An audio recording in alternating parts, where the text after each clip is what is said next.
Olá, eu sou Caio Miranda Carneiro, eu sou vereador aqui na cidade de São Paulo e esse é mais um Papo Reto.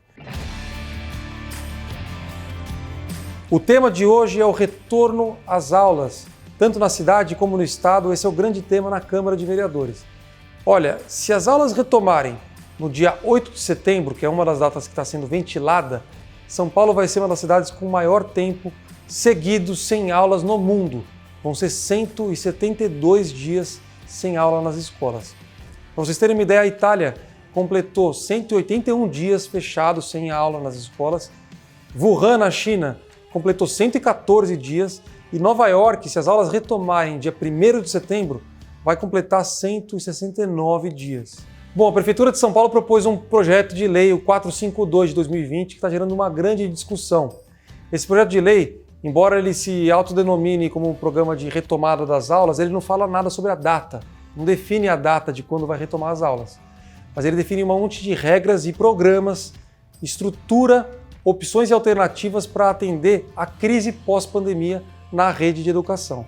Então, de cara, ele cria aprovação automática dos estudantes em todas as séries, ele cria um novo programa de compra de material escolar e de uniforme, um programa de saúde para os estudantes e um programa de apoio para os professores e profissionais da rede.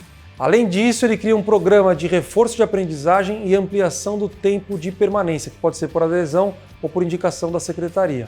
Olha, os pontos mais polêmicos do PL eu vou falar agora. O primeiro deles é que o PL inclui a possibilidade da prefeitura contratar vaga na pré-escola, na rede privada, para quem procurar vaga na rede pública. Eu vou explicar para vocês. Tem muita gente migrando da rede privada para a rede pública por causa da pandemia, crise econômica. A prefeitura, prevendo que talvez não consiga atender a demanda de vagas na pré-escola, ela está incluindo na lei a possibilidade de contratar essas vagas em entidades privadas sem fins lucrativos. Só que ela incluiu um parágrafo também que permite a contratação em entidades com fins lucrativos, se as entidades sem fins lucrativos não derem conta da demanda. Para vocês terem uma ideia, a rede pública tem hoje mais de 232 mil crianças matriculadas na pré-escola.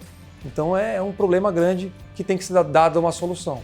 Outro ponto bastante polêmico e que é legítimo a gente discutir é que a lei altera a lei da contratação emergencial de profissionais da educação.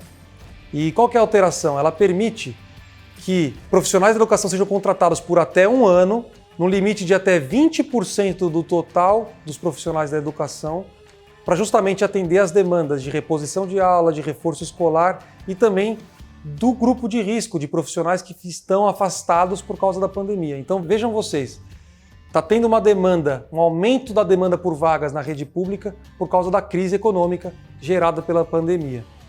Esse aumento temporário, a prefeitura tem que correr para ofertar as vagas. Só que a prefeitura não quer contratar rede direta, concurso público, porque ela tem um limite de responsabilidade fiscal e tem um problema de previdência. E ela sabe que essa demanda é temporária por causa da pandemia e depois ela vai diminuir.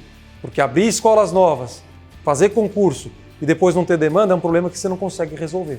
O Conselho Municipal de Educação de São Paulo está para publicar uma resolução que vai permitir que os pais e mães decidam se os filhos voltam ou não para a aula quando a retomada das aulas for anunciada.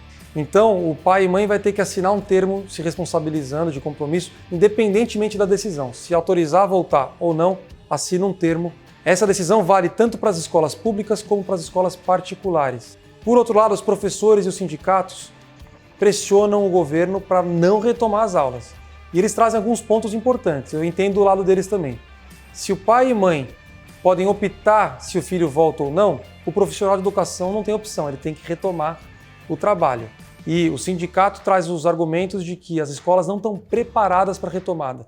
Tem uma série de medidas, medir temperatura, avaliar sintomas, limpeza, higienização, uma capacitação para poder encaminhar rapidamente criança ou funcionário com suspeita para o hospital, enfim, pontos importantes também.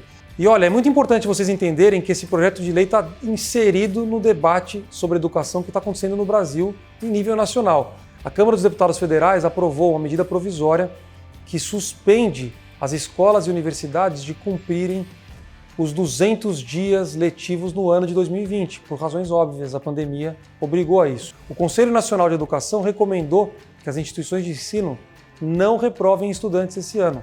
O projeto de lei está alinhado com isso.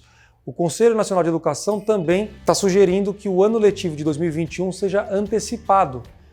Até porque o Enem foi adiado para 2021 e os principais vestibulares como o USP e o Unesp também foram adiados. Então, antecipar o ano letivo de 2021 é a chance desse estudante recuperar o tempo perdido. Bom, para encerrar, no momento que eu gravo esse vídeo, o PL foi votado em primeira votação e vai ser votado em segunda votação, provavelmente após eu publicar esse vídeo. E como é que eu vou votar nesse PL? Na primeira votação, eu votei favorável com críticas pontuais ali, que é basicamente o ponto de contratar vaga em instituição privada com fim lucrativo. Qual que é a minha divergência do governo? Se você contratar numa escola particular com fim lucrativo, isso tem que ser exceção da exceção da exceção e jamais pode ser computado para cumprimento do mínimo constitucional do orçamento na educação, que é de 25%. Então, eu não abro mão disso.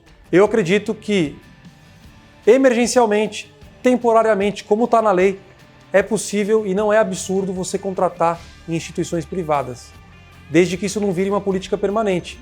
E eu acredito que é essa a intenção do projeto de lei.